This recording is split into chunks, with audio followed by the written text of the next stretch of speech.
Hey everybody, and welcome to our third and final video lecture on LinkedIn. In this video lecture, we'll discuss crafting your LinkedIn profile.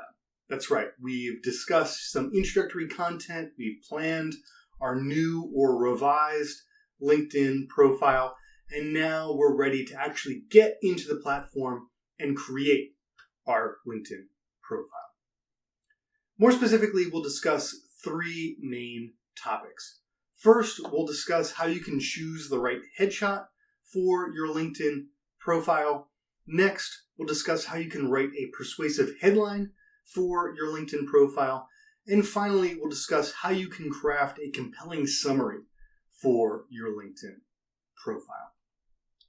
Let's start with the first of those topics, choosing the right headshot. Now, in general, you want to use a flattering, high-resolution image that aligns with your goals and your personal brand.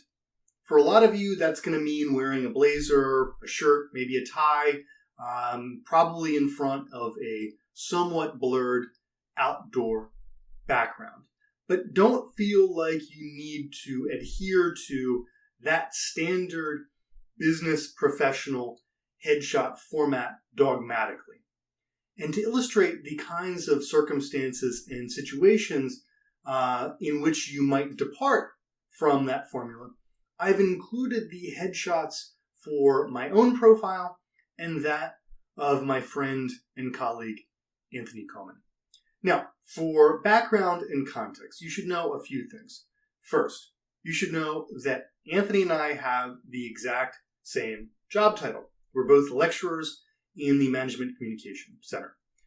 We work in the same department, and we teach many of the same classes. In fact, Anthony is the person who typically teaches this class, GEB 3213, in the fall semester. And yet, Anthony and I have very different LinkedIn headshots.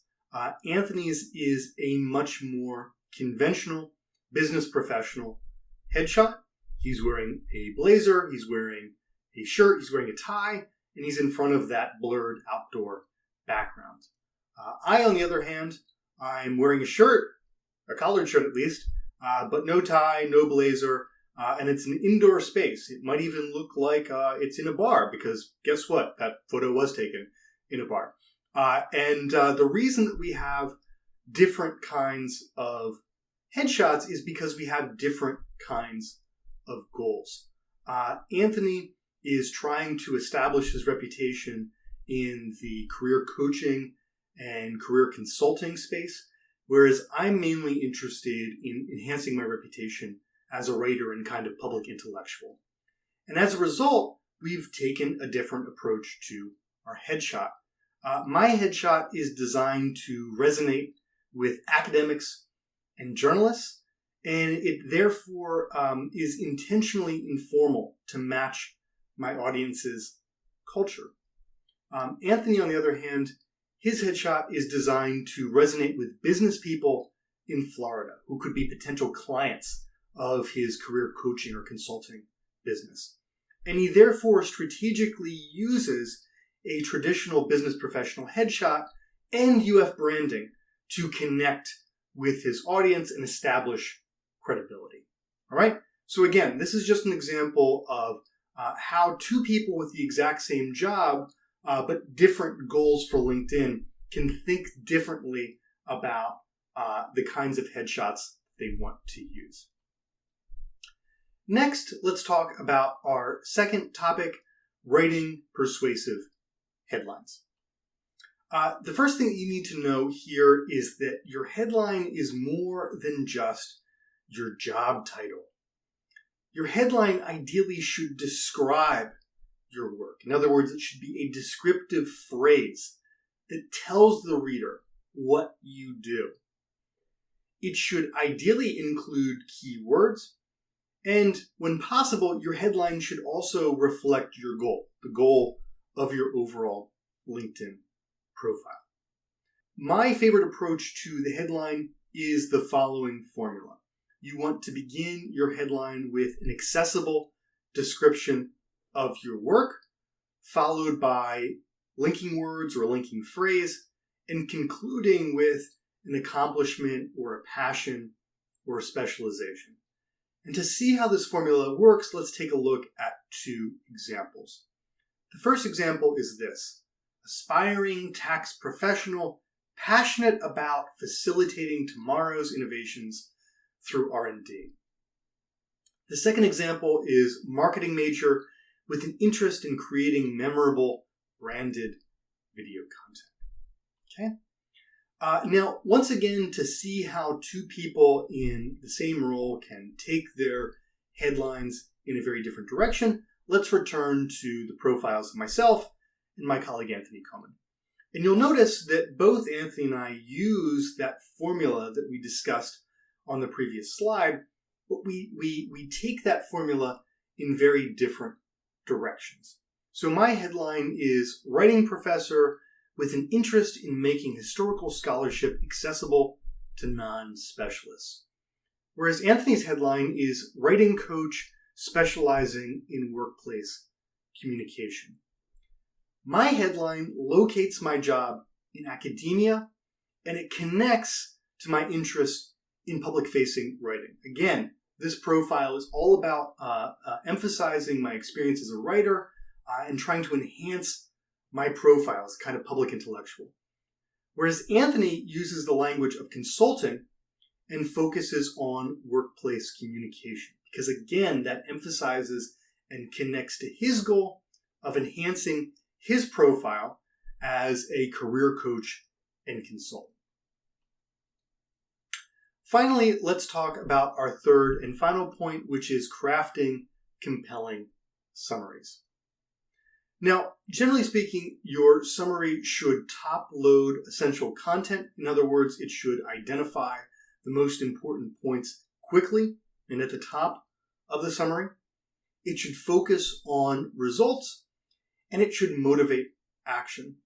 And more often than not, you want to address those three topics in that order. To illustrate a rather conventional summary that follows that formula, I've included my own summary. You'll see at the top of the page a one-paragraph summary of the most important information that you need to know about who I am and what I do. I teach graduate and undergraduate courses on workplace communication at the University of Florida and use the skills I teach my students to translate historical scholarship into accessible writing for non-specialist readers. I then have a middle paragraph that focuses on results. Throughout my 11-year career in education, I've taught more than 2,000 students in 5 academic disciplines across 3 colleges and universities. In my career as a writer and historian, I've published more than 40 articles and book chapters, ranging from viral pieces in The Atlantic and Time to scholarly work in academic journals and edited volumes. And then finally, I close out my summary with my purpose, with my goal. If you're interested in innovative pedagogy, workplace communication, historical writing for popular audiences, or labor organizing in higher ed, I'd love to connect. In other words, I'm just telling my audience that if you are a like-minded individual, I'd love to include you in my LinkedIn network.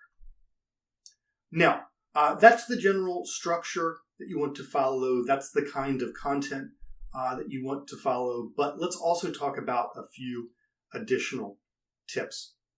In general, you want to limit your summary to 2,000 characters. You want to avoid buzzwords, and you want to replace modifiers with facts. More concretely, you want to avoid paragraphs like the one on the left, a dynamic leader with the ability to drive change and proven track record of high accomplishments in various areas. Stuff like that doesn't mean anything, right? It's all just fluff. You're merely asserting something. You're not actually proving that you have any of these characteristics. Instead, you want to include content more like what we see on the right.